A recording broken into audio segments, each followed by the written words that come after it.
Pour les JMA Digital de Marne-et-Gondoire, aujourd'hui, nous accueillons Marie-Laure Grive, service plasticienne dans son atelier. Elle a la gentillesse de nous y accueillir. Elle est plasticienne depuis maintenant plus de 40 ans, sculptrice en terre. Elle est passionnée par l'argile, également par le modelage. Elle a à cœur de mettre l'humain au centre même de ses préoccupations esthétiques et intellectuelles. Ça se ressent dans ses œuvres qui sont, vous verrez, très poétiques. Entre autres, elle a fait toute une série autour des nuages et entre autres des incognitos. D'ailleurs, si vous n'avez pas encore vu la vidéo qui est dans notre programmation, moi, je vous invite fortement à la découvrir. C'est une très, très belle vidéo. Écoute, bonjour Marie-Laure. Déjà, merci de nous accueillir chez toi, dans ton univers créatif. Je dis nous parce qu'il y a moi, mais également tes invités qui sont de votre côté de l'écran. Alors, ma toute première question, Marie-Laure, ce sera comment on devient Marie-Laure Grive, céramiste plasticienne? Dis-moi tout. Alors, comment je deviens ça, j'ai rencontré la Terre très jeune, à 15 ans, enfin très jeune, assez jeune, à 15 ans, au lycée, tout simplement, où il y avait une option gratuite. J'ai suivi une amie et de ce jour-là, j'ai pas lâché la Terre, on va dire.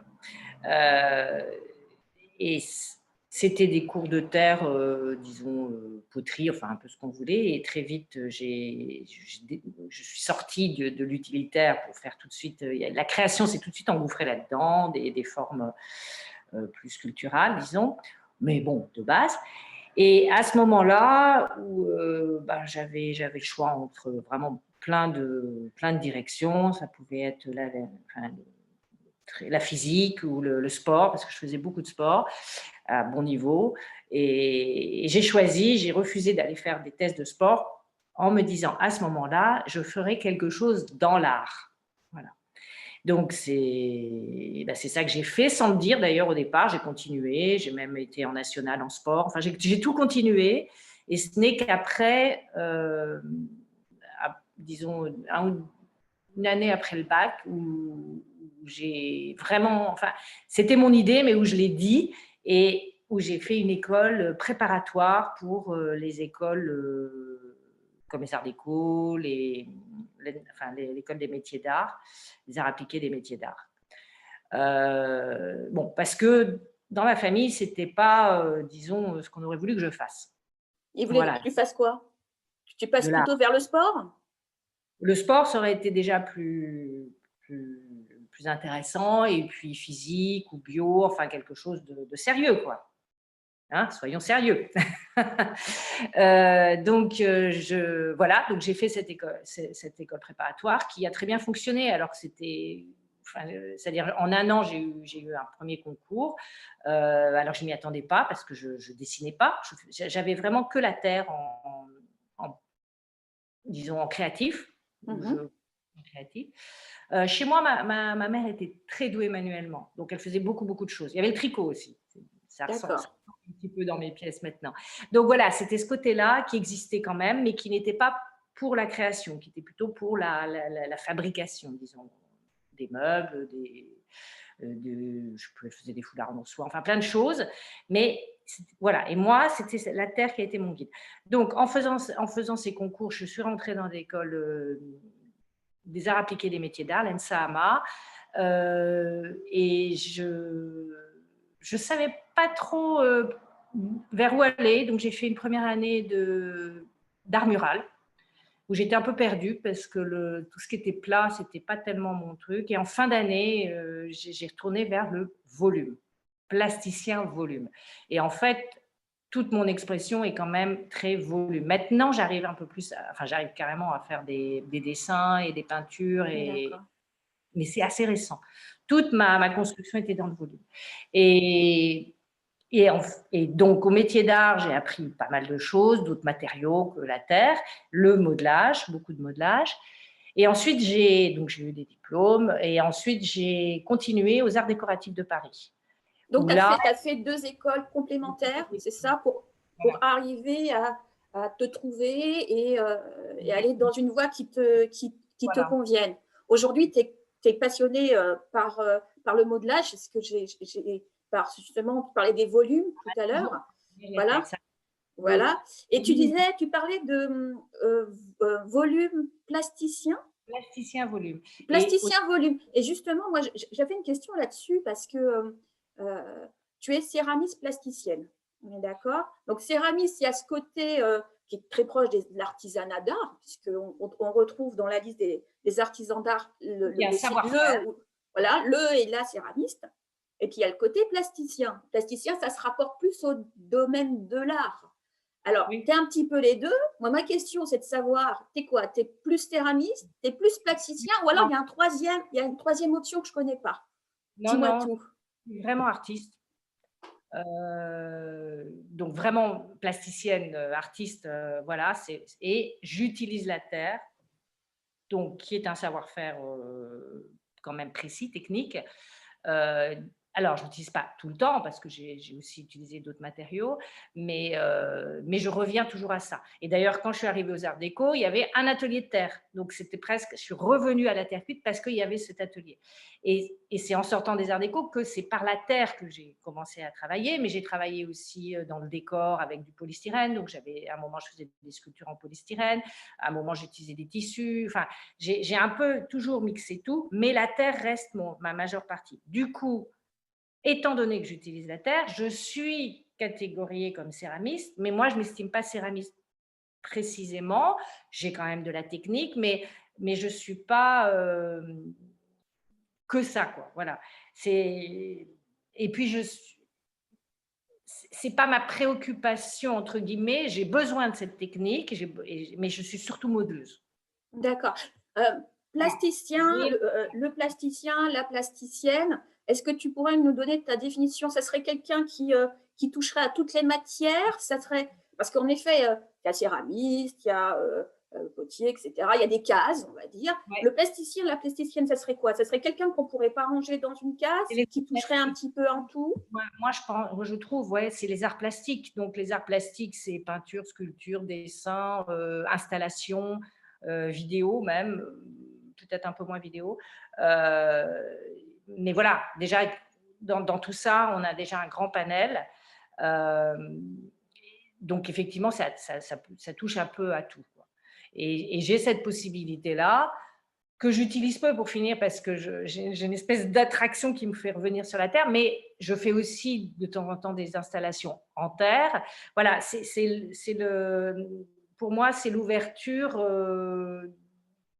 de l'axe de création qui est là-dedans. C'est-à-dire qu'il n'y a pas de limite. Enfin, pour moi, ce n'est pas catégorié précisément. Voilà. Donc oui, et puis au métier d'art, il y avait plasticien volume, plasticien surface. Donc surface, ben, c'était plus peinture et ce que j'ai fait en première année d'ailleurs. Et puis volume, bah oui, plus je sais pas, du métal, enfin tout faire en volume, quoi. Voilà. Et pendant longtemps, je disais, peut-être je le dirai un peu moins maintenant, mais je disais, mais le volume, c'est mon état d'être, c'est comme ça que je perçois le monde. Je n'arrivais pas à mettre les choses à plat.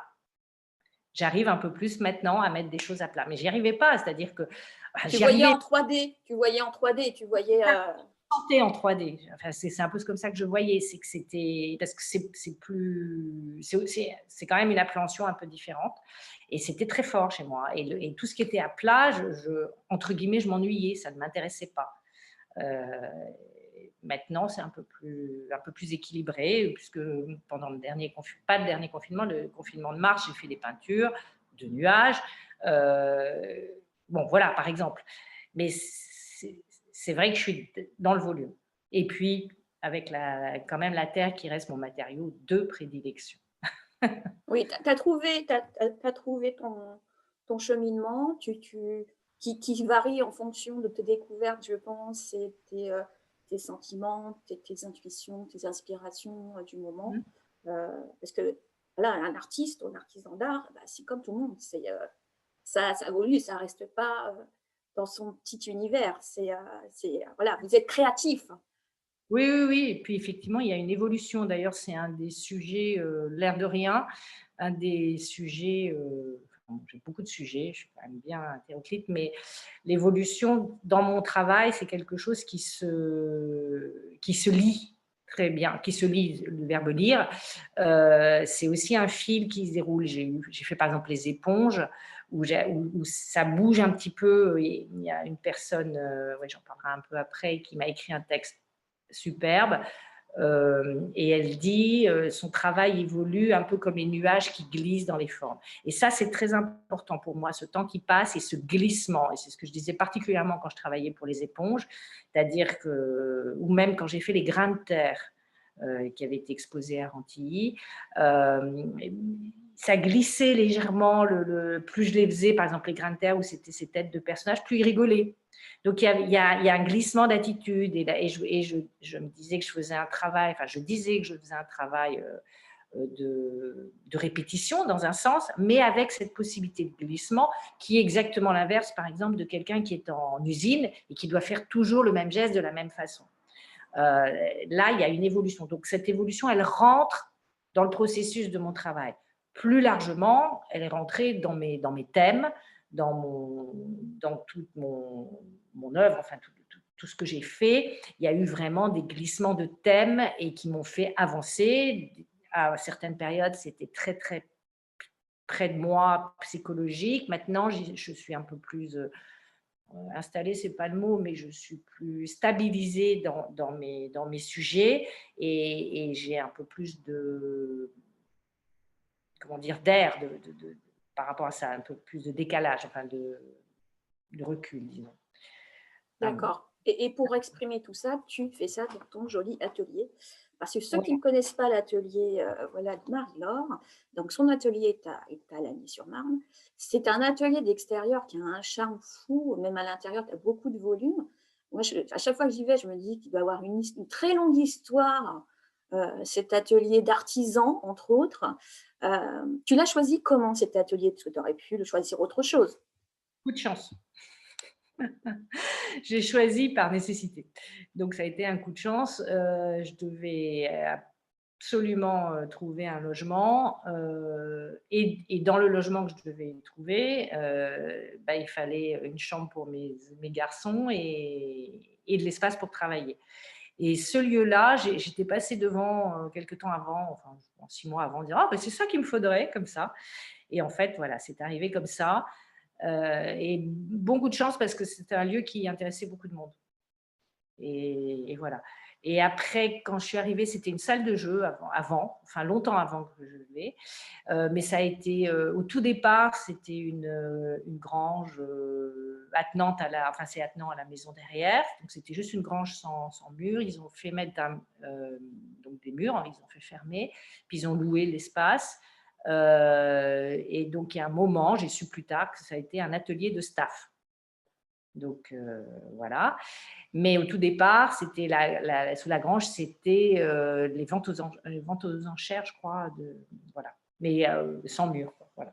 Donc, effectivement, c'est un lieu qui a une histoire. Donc, j'ai eu la chance de la voir. Et donc, oui, je voulais cet espace. Alors, c'est un atelier, c'est un loft où j'habite enfin, où mes enfants habitent avec moi et maintenant j'habite. Mais donc, c'est un peu tout mélangé, c'est-à-dire que. C'est à la fois Voilà. ton habitation, ton lieu de travail, etc.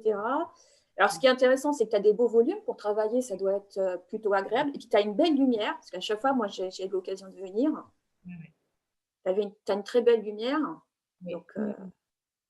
Alors mais là, justement, c'est ton lieu de travail et c'est ta maison. Alors, aujourd'hui, où on est un bon nombre à se retrouver en télétravail chez soi, moi, je commence, tu vois, je suis chez moi aussi, ouais. je commence à connaître ça. Est-ce que tu aurais un bon conseil pour avoir un espace agréable? Parce que là où tu vis, tu travailles, il faut quand même que tu te sentes à l'aise. Quel conseil je pourrais donner? Bon, c'est vrai que Tu moi, te quand sens à j'ai. l'aise comment ça se fait que toi, chez toi, tu te sens bien dans ton atelier? Tu as créé des espaces bien définis, c'est la lumière, c'est quoi? Oui, bah, j'aime le lieu. Chez moi, j'aime bien l'espace, j'aime bien le volume. Donc, ça, je me sens bien. Voilà. Là où. Oui, quand le confinement est arrivé, moi, je n'étais pas très dépaysée par rapport au mode de fonctionnement.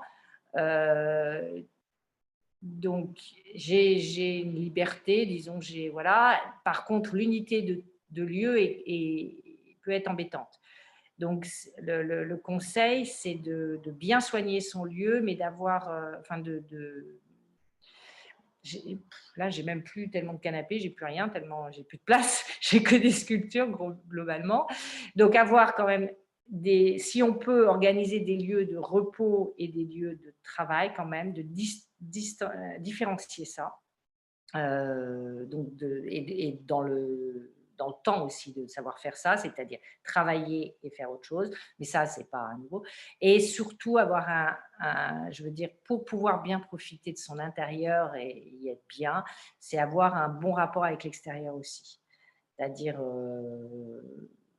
bah là, en ce moment, moins, enfin, c'est pas pas que les sorties, mais avoir je sais pas, forcément écouter la radio, et cetera, mais avoir un rapport bien tenu comme ça, dans ce sens-là. Un bon C'est-à-dire, équilibre entre l'extérieur et l'intérieur. ouais, voilà. Pas que se retrouver comme on a la possibilité de sortir un petit peu, voilà, de sortir un petit peu de chez soi. Ouais, D'ailleurs, sortir.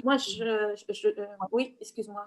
Oui, oui, non, mais c'est ça, sortir, parce que mais être content quand on revient, être content quand on sort, c'est toujours le truc, quoi, voilà. Maintenant, si ceux qui sont derrière, l'écran et donc qui sont voilà, les personnes qui sont en train de nous regarder, si vous avez vous aussi des bons plans à nous faire partager pour qu'on s'en sente mieux chez nous, Ouais, allez-y, mettez-les sous notre vidéo. Au moins, voilà, hein, partageons un peu nos bons plans, ça serait super sympa. ouais. Alors, heu, on a parlé de beaucoup de choses. Moi, j'aimerais savoir d'où vient ton inspiration, s'il y a un élément déclencheur ou est-ce que tu peux nous faire partager un petit peu ce déclic que tu as en disant: «Ah ben ouais, ça peut être sympa, je peux peut-être en faire quelque chose» et cetera. Dis-moi Alors tout. disons que ça aussi, ça a évolué.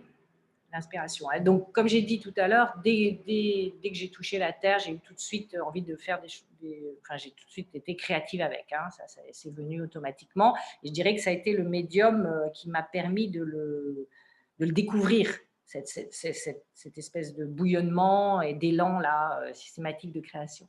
Donc ensuite, avec les écoles, j'ai appris à utiliser des techniques et en même temps disons, à gérer cette création dans différents domaines.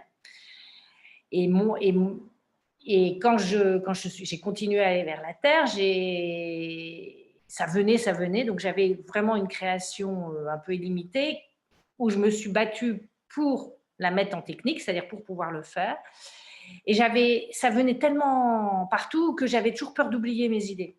Et ça venait effectivement avec tout. C'est-à-dire ça pouvait être une pensée que j'avais, quelque chose qui venait, j'avais envie de faire à quelqu'un qui rigolait ou je ne sais pas quoi. Ça pouvait être, je me rappelle d'une sculpture qui s'appelait rue François Miron, une dame qui était dans la rue, une SDF dans la rue, enfin, visiblement avec une bouteille d'alcool et tout, que j'avais fait en sculpture. Donc ça, c'était des inspirations. Ça pouvait être une lecture, comme la contrebasse, où j'avais fait une femme contrebasse. Une pièce de théâtre, enfin des moments, tout d'un coup il y a quelque chose qui me frappait, aussi bien dans l'idée que dans le visuel. Et donc je regroupais ça. Et là j'avais des idées, et ça partait vraiment dans tous les sens. Ensuite, pardon, mon évolution a été, bon, j'ai eu quelques soucis, donc j'ai commencé à beaucoup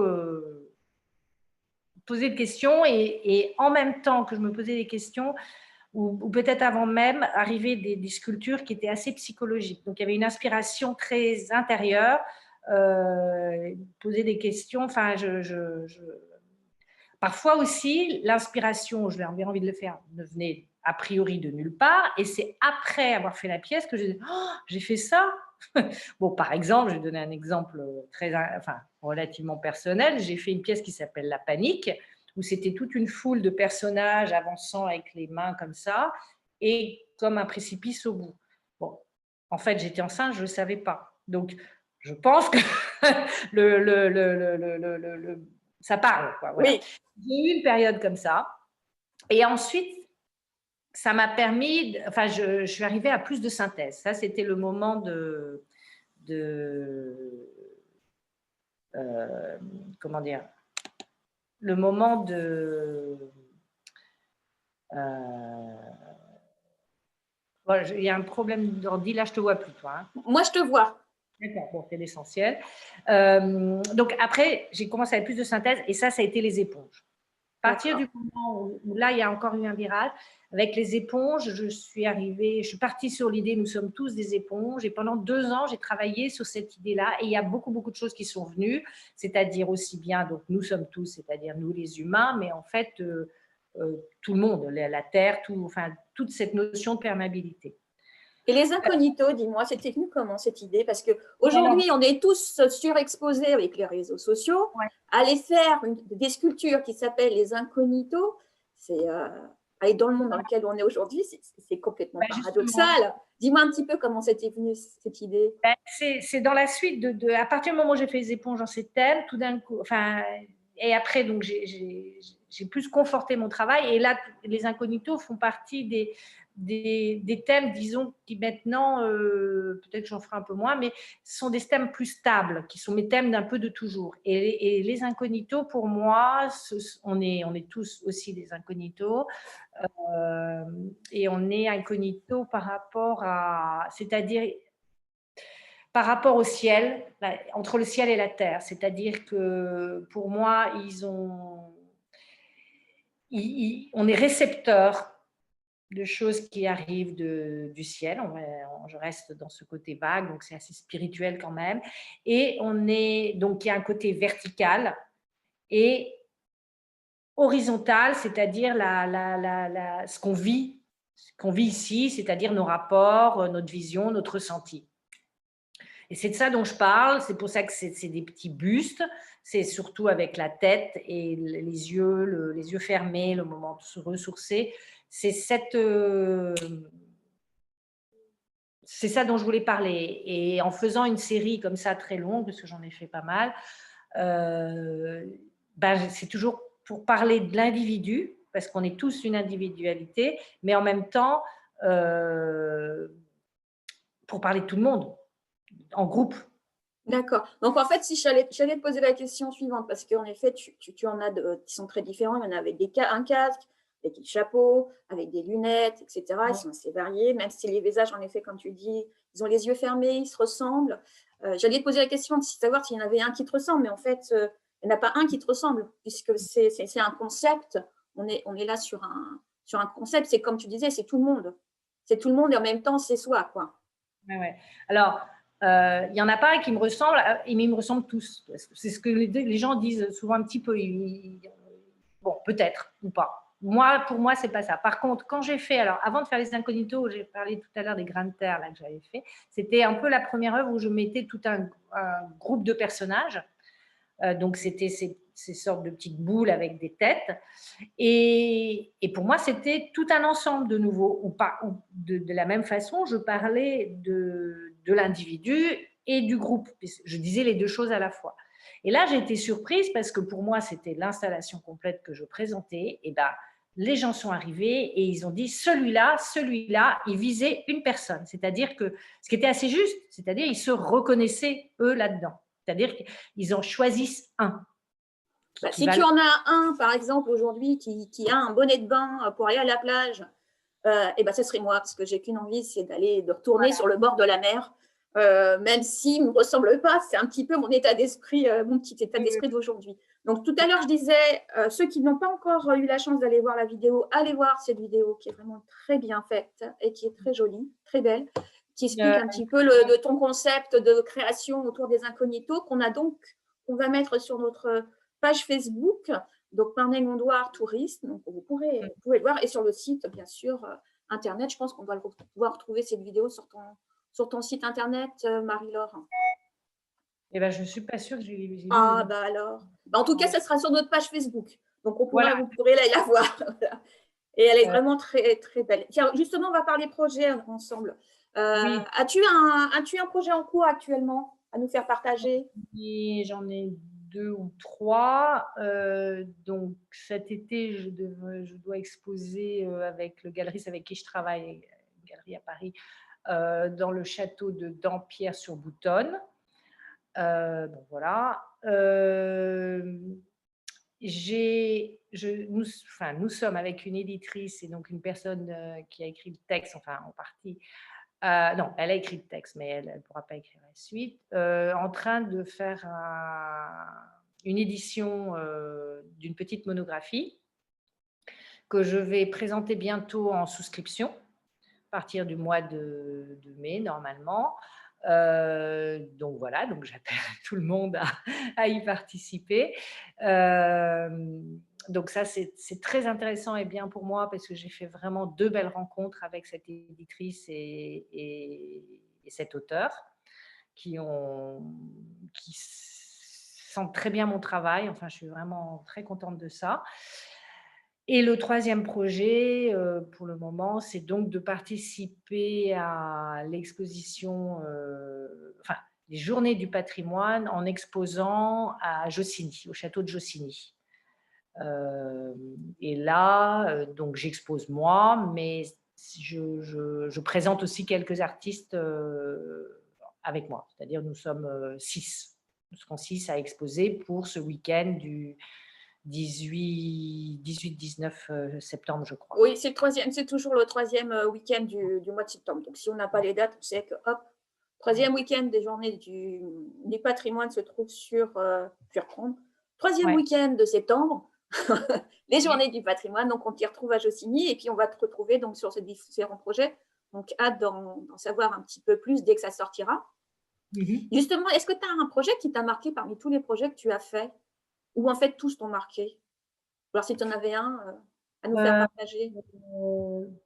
Là, comme ça, est-ce que j'ai un projet plus marquant?